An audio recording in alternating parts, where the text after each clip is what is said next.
नमस्कार दोस्तों, स्वागत है आपका मार्केट ज्ञान चैनल में। विप्रो लिमिटेड जो कि आईटी सेक्टर की काफ़ी दिग्गज कंपनी है, टीसीएस, एचसीएल टेक, इन दोनों कंपनी ने अपने फर्स्ट क्वार्टर 2026 के क्वार्टरली रिजल्ट्स रिलीज कर दिए हैं। बट विप्रो कंपनी ने भी कल अपने क्वार्टरली रिजल्ट्स फर्स्ट क्वार्टर के लिए रिलीज किए हैं। रिजल्ट्स के साथ साथ कंपनी ने ₹5 पर इक्विटी शेयर का डिविडेंड भी अनाउंस किया है, जिसके लिए रिकॉर्ड डेट जो है वो 28 जुलाई रखी है।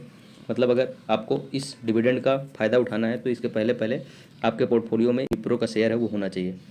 पेमेंट की डेट इन्होंने 15 अगस्त तक की है, मतलब आपके अकाउंट में ये जो डिविडेंड का अमाउंट है वो 15 अगस्त तक क्रेडिट कर दिया जाएगा। इसके बाद अगर कंपनी के फाइनेंशियल्स की बात की जाए, जो रिजल्ट्स हैं वो मिलियंस में, मैं आपको करोड़ में बताऊंगा। कंपनी के इनकम की बात की जाए तो रेवेन्यू फ्रॉम द ऑपरेशन यहाँ पे कंपनी का 22,134 करोड़ का है, जबकि पिछले क्वार्टर में 22,504 करोड़ के आसपास का कंपनी ने इनकम जनरेट किया था। तो क्वार्टरली बेसिस पे अगर कंपेयर करेंगे तो कंपनी का जो इनकम है 1.6% के आसपास लगभग डिक्रीज होते हुए दिख रही है। इसके बाद लास्ट ईयर सेम क्वार्टर में देखें तो कंपनी की जो इनकम थी 21,964 करोड़ के आसपास। ईयर ऑन ईयर बेसिस पे जो कंपनी का इनकम है वो लगभग आप बोल सकते हैं कि 1% के आसपास यहाँ पे बढ़ते हुए नज़र आ रही है। मार्केट की एक्सपेक्टेशंस थी कि जो कंपनी का रिवेन्यू है क्वार्टरली बेसिस पे लगभग 1.5 से 3% के आसपास डिक्रीज होगा। तो यहाँ पे क्वार्टरली बेसिस पे अगर देखेंगे तो लगभग मार्केट जो एक्सपेक्ट कर रहा था उसी रेंज में कंपनी का जो रेवेन्यू है डिक्रीज हुआ है। बट ईयरली बेसिस पे यहाँ पे मार्केट जो एक्सपेक्ट कर रहा था कि लगभग 2.5% के आसपास जो कंपनी का रेवेन्यू वो डिक्रीज होगा।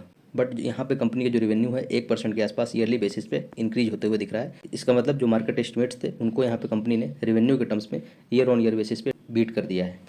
इसके बाद कंपनी के अगर एक्सपेंडिचर्स की बात की जाए तो टोटल एक्सपेंडिचर कंपनी का प्रेजेंट क्वार्टर में 18,947 करोड़ का है। पिछले क्वार्टर में 18,978 करोड़ का था। तो क्वार्टरली बेसिस पे देखेंगे तो कुछ खास चेंजेस नहीं है यहाँ एक्सपेंडिचर्स में, थोड़ा बहुत मार्जिनल डिक्रीज ही देखने को मिला है। लास्ट ईयर अगर देखेंगे कंपनी का एक्सपेंडिचर तो 18,667 करोड़ का था। तो ईयरली बेसिस पे कंपनी के जो एक्सपेंडिचर्स हैं मार्जिनल बेसिस पे इंक्रीज होते हुए दिख रहे हैं। इसके बाद अगर कंपनी के प्रॉफिट्स की बात करें, प्रॉफिट आफ्टर टैक्स की, तो प्रेजेंट क्वार्टर में कंपनी का प्रॉफिट 3,336 करोड़ का है। पिछले क्वार्टर में कंपनी का प्रॉफिट 3,588 करोड़ का था। तो क्वार्टरली बेसिस पे अगर कंपनी के प्रॉफिट्स कंपेयर करेंगे तो लगभग 6% के आसपास यहाँ पे डिक्रीज देखने को मिल रहा है। लास्ट ईयर सेम क्वार्टर में अगर देखें तो कंपनी के जो प्रॉफिट्स थे लगभग 3,036 करोड़ के। तो ईयरली बेसिस पे जो कंपनी के प्रॉफिट्स हैं वो लगभग 11% के आसपास यहाँ पे बढ़ते हुए दिखे हैं। वहीं मार्केट एक्सपेक्टेशंस की बात की जाए प्रॉफिट को लेकर तो क्वार्टरली बेसिस पे मार्केट एक्सपेक्ट कर रहा था लगभग 7% के आसपास का प्रॉफिट में डिक्रीज देखने को मिलेगा। बट यहाँ पे 6% के आसपास का ही क्वार्टरली बेसिस पे जो प्रॉफिट्स है उसमें डिक्रीज देखने को मिला है। मतलब कि यहाँ पे जो मार्केट का एस्टिमेशन था कि लगभग ज़्यादा मार्जिन से प्रॉफिट गिरता हुआ दिखेगा क्वार्टरली बेसिस पे, बट कम मार्जिन पे यहाँ पे प्रॉफिट जो है डिक्रीज होते हुए दिखे हैं। ईयरली बेसिस पे तो बहुत ही अच्छा परफॉर्मेंस रहा, कंपनी का 11% के आसपास इंक्रीज देखने को मिला, जबकि जो मार्केट है उसका मानना था कि लगभग कंपनी के प्रॉफिट्स ईयरली बेसिस पे 5-6% के आसपास यहाँ पे बढ़ते हुए नजर आएंगे। बट रियल डेटा है उसके हिसाब से ईयरली बेसिस पे जो कंपनी के प्रॉफिट्स है लगभग 11% के आसपास बढ़े हैं। मतलब मार्केट के जो एस्टिमेट्स थे उनको यहाँ पे कंपनी ने प्रॉफिट और रेवेन्यू दोनों में बीट कर दिया है।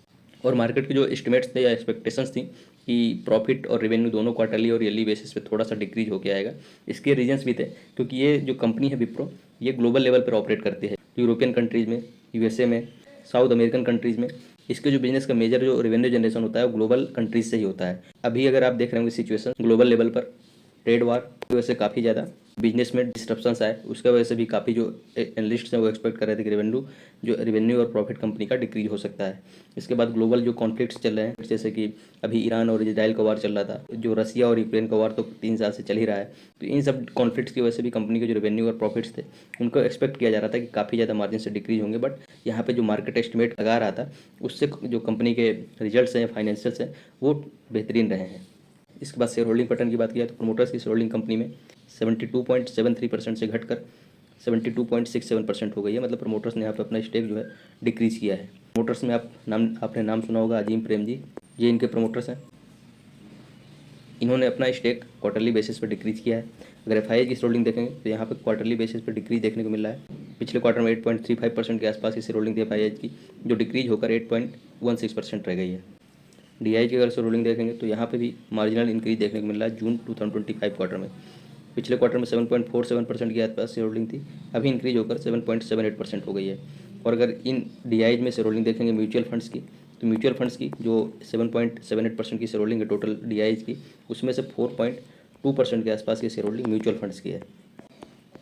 तो इस कंपनी में जो इन्वेस्टमेंट है म्यूचुअल फंड्स का वो भी काफ़ी अच्छे परसेंटेज में, मतलब भरोसेमंद कंपनी है।